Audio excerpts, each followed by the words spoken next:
Does this film feel like a whole new world? Let's find out.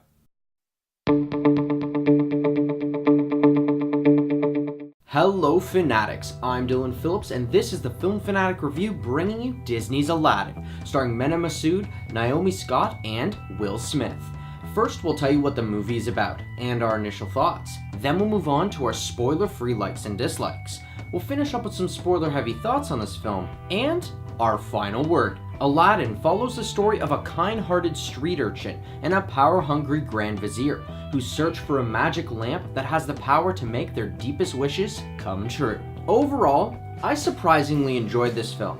It may not live up to the original, but it still has a lot going for it. For what I liked about this film, let's start off with the story. As a remake of a beloved classic, it hits all the emotional comedic highs that it needs to, while also having enough originality to feel like a more modernized version of this tale. The comedy is on full display here, as the story is transformed into a live-action tale. Abu, the carpet, and Genie are all adapted in a successful way. It also brings some relevant all-ages themes that bring the expected Disney message to this film. And the performances are great. The two leads are charismatic and have this electric chemistry between them, but the scene stealer is definitely Will Smith as the Genie, as he both honors the legacy of Robin Williams while making this character his own. However, one performance that was subpar in my mind was the villain of Jafar.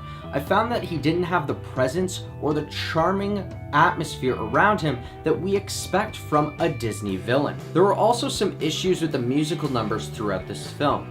I found that there was a little bit of awkward pacing where some frame rates seemed a bit faster or slower at times, and it just made it destroy the immersive atmosphere that they were trying to go for. And speaking of the atmosphere, it didn't really have the same Disney feel to it.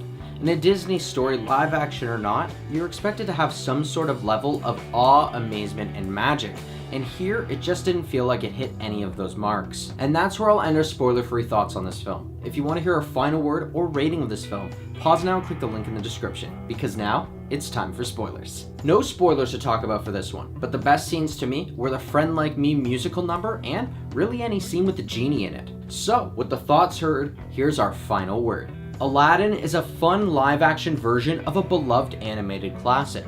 While the atmosphere isn't as magical as expected, with some questionable musical numbers, direction, and casting choices, the charismatic performances of the ensemble, comedy, and all-ages themes bring enough of that Disney tone to help this story soar. This film could have been a little bit better, but it also could have been a whole lot worse. So I'm going to give Aladdin a 7.5. Thanks everyone for watching our review. Are you planning on seeing Aladdin? Or if you've already seen it, do you have something to add? What did you think of the story? Let us know in the comments below. I'm Dylan Phillips and this has been our Film Fanatic Review.